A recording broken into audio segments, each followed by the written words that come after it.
Halo. Pul. Oh.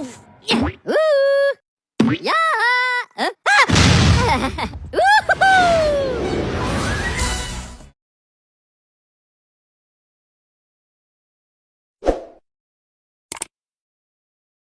Assalamualaikum warahmatullahi wabarakatuh. Halo semuanya, perkenalkan nama saya Haya Arif Padia dari kelas 10-1. Di sini saya akan mempresentasikan serta menjelaskan apa itu keanekaragaman hayati dan klasifikasinya. Ada yang tahu nggak sih keanekaragaman hayati itu apa? Keanekaragaman hayati adalah keberagaman makhluk hidup berdasarkan perbedaan ciri yang dapat diketahui melalui yang pertama observasi, yang kedua perbedaan warna, yang ketiga perbedaan ukuran, yang keempat ada perbedaan habitat, dan yang terakhir adalah perbedaan susunan gen. Keanekaragaman hayati pun dibagi menjadi 3. Yang pertama ada tingkat genetik, yang kedua tingkat spesies, dan yang terakhir adalah tingkat ekosistem. Kita lanjut ke yang pertama, keanekaragaman hayati tingkat genetik itu apa sih? Keanekaragaman gen adalah variasi atau perbedaan gen yang terjadi dalam suatu jenis atau spesies makhluk hidup. Keanekaragaman genetik pun dikendalikan oleh gen-gen dan faktor lingkungan. Peningkatan keanekaragaman genetik ini dapat terjadi melalui hibridisasi atau kawin silang antara satu spesies namun berbeda sifatnya, atau bisa juga melalui domestikasi. Keanekaragaman gen pada organisme dalam satu spesies disebut varietas atau ras.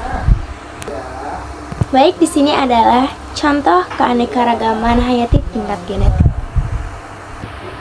Pada gambar tersebut ada 3 macam bunga, namun sama jenisnya, yaitu bunga mawar.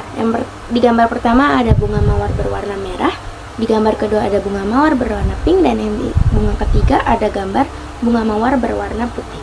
Kenapa bisa bunga mawar masuk ke dalam tingkatan gen? Karena bunga mawar memiliki variasi susunan gen yang memunculkan variasi warna yang berbeda dalam satu spesies. Di sini juga ada contoh keanekaragaman genetik tingkat hewan. Silahkan dilihat. Pada gambar tersebut ada 2 kucing dengan warna yang berbeda. Kenapa demikian? Karena kucing tersebut memiliki variasi susunan gen yang memunculkan variasi warna yang berbeda di dalam satu spesies, yaitu kucing. Selanjutnya yang kedua ada keanekaragaman tingkat spesies. Apa sih tingkat spesies itu? Tingkat spesies adalah perbedaan yang dapat ditemukan pada suatu komunitas atau suatu kelompok berbagai spesies yang hidup di suatu tempat. Keanekaragaman tingkat spesies menunjukkan adanya jumlah dan variasi jenis organisme. Berikut adalah contoh keanekaragaman jenis pada genus Panthera. Silahkan dilihat. Di situ ada Panthera tigris, Panthera leo, Panthera pardus, dan juga Panthera onca. Panthera tigris atau biasa kita kenal dengan harimau, Panthera leo yang biasa kita kenal dengan singa, Panthera pardus dan Panthera onca yang biasa kita kenal dengan sebutan macan tutul. Kenapa mereka bisa masuk ke dalam keanekaragaman genetik tingkat spesies? Karena mereka memiliki kesamaan pada genus, yaitu genus Panthera. Lalu yang terakhir ada keanekaragaman hayati tingkat ekosistem. Keanekaragaman hayati tingkat ekosistem menggambarkan jenis populasi organisme dalam suatu wilayah. Ditunjukkan dengan adanya perbedaan faktor abiotik, ditentukan oleh berbagai faktor. Yang pertama garis lintang, yang kedua ketinggian tempat, yang ketiga ada iklim, yang keempat ada suhu, yang kelima ada cahaya matahari, dan yang terakhir ada kelembapan. Baik, sekarang kita masuk ke dalam ekosistem perairan. Ekosistem perairan, macam-macam jenis ekosistem perairan. Yang pertama ada plankton. Plankton adalah organisme yang bergerak karena adanya arus air. Dan plankton pun dibedakan menjadi 2. Yang pertama ada phytoplankton dan yang kedua adalah zooplankton. Phytoplankton adalah plankton yang menyerupai tumbuhan. Contohnya ada ganggang atau rumput laut. Dan yang terakhir, yang kedua ada zooplankton atau plankton yang menyerupai hewan. Contohnya protozoa. Ekosistem perairan pun dibagi menjadi 2. Yang pertama ada ekosistem air tawar dan yang kedua ada ekosistem air laut. Ciri-ciri ekosistem air tawar yang pertama ada salinitas atau kadar garam rendah. Yang kedua ada penetrasi, cahaya matahari yang masuknya sedikit. dan yang terakhir adalah dipengaruhi oleh iklim dan cuaca. Sedangkan ciri-ciri ekosistem air laut, yang pertama ada salinitasnya tinggi, kadar garam yang tinggi, yang kedua ada penetrasi cahayanya masuk, dan yang ketiga ada tidak dipengaruhi oleh iklim dan cuaca, dan yang terakhir arus air dipengaruhi oleh angin. Kemudian zona-zona yang ada di air tawar. Yang pertama ada litoral, cahaya matahari yang masuknya banyak. Yang kedua ada limnatik, cahaya yang masuk sedikit. Dan yang terakhir ada protunda, tidak ada cahaya sama sekali yang masuk. Kemudian berdasarkan kedalamannya, zona ekosistem air laut dibedakan menjadi 4. Yang pertama ada zona litoral atau zona pasang surut. Yang kedua ada zona neritik, zona dengan kedalaman kurang dari 200 meter. Yang ketiga ada zona batial, zona dengan kedalaman 200 sampai 2000 meter. Yang terakhir ada zona abisal, yaitu zona dengan kedalaman lebih dari 2000 meter. Kemudian ada berdasarkan intensitas cahaya, zona ekosistem air laut dibedakan menjadi 3. Yang pertama zona fotik, intensitas cahaya yang masuk tinggi. Yang kedua ada zona twilight atau dysfotik, intensitas cahaya yang masuk sedang. Dan yang terakhir ada zona apotik, tidak ada cahaya matahari yang masuk. Kemudian ada ekosistem daratan. Yang pertama ada hutan hujan tropis. Ciri-cirinya curah hujan yang tinggi sekitar 200 sampai 400 cm per tahun, matahari bersinar sepanjang tahun, dan didominasi oleh tumbuhan berkanopi. Yang kedua ada savana atau sabana atau stepa. Ciri-cirinya curah hujannya 90 sampai 150 cm per tahun dan didominasi oleh rerumputan yang diselingi pohon. Yang ketiga ada padang rumput yang memiliki ciri-ciri curah hujannya 25 sampai 50 cm per tahun dan didominasi oleh rerumputan. Yang keempat ada gurun. Ciri-cirinya curah hujannya rendah, kurang dari 25 cm per tahun, dan evaporasinya tinggi. Yang kelima ada hutan gugur.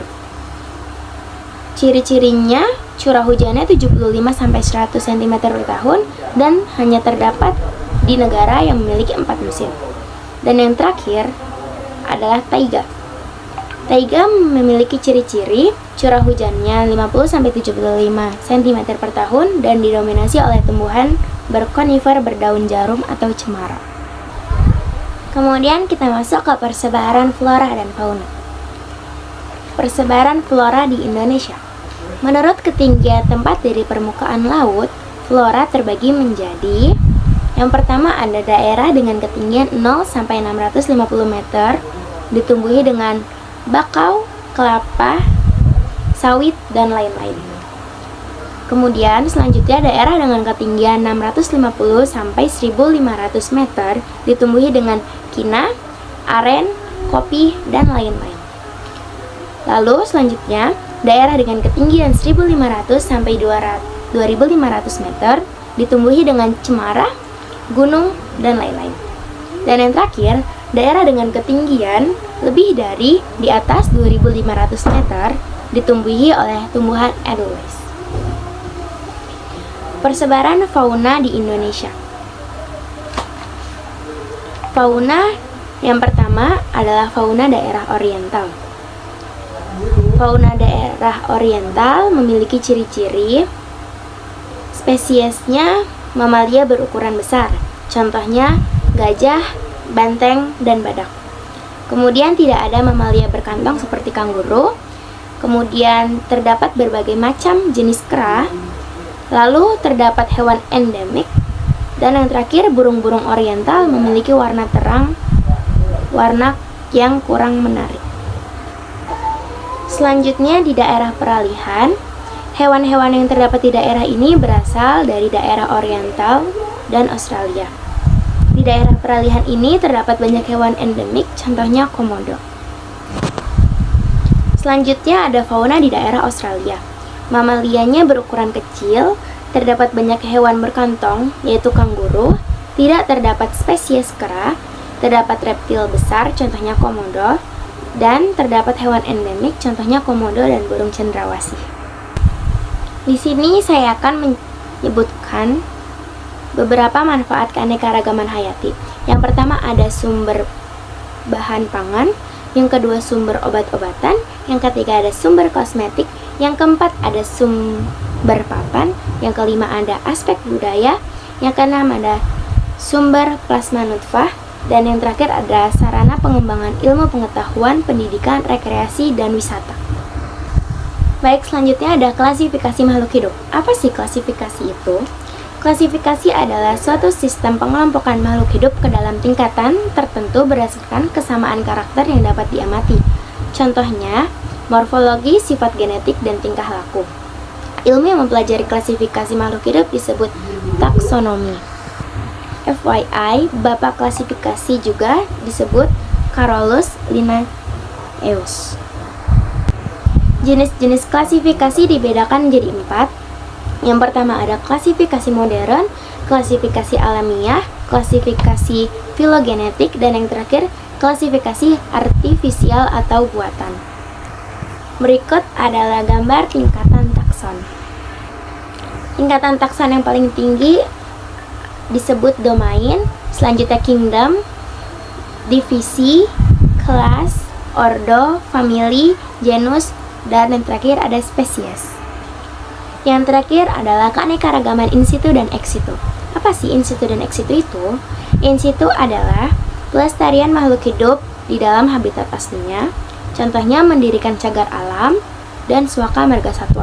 Sedangkan ex situ kebalikannya, yaitu pelestarian makhluk hidup di luar habitat aslinya. Contohnya penangkaran hewan di kebun binatang, taman safari, maupun di kebun raya Bogor. Sekian penjelasan dari saya, kurang lebihnya mohon maaf. Wassalamualaikum warahmatullahi wabarakatuh. See you. Thanks for watching.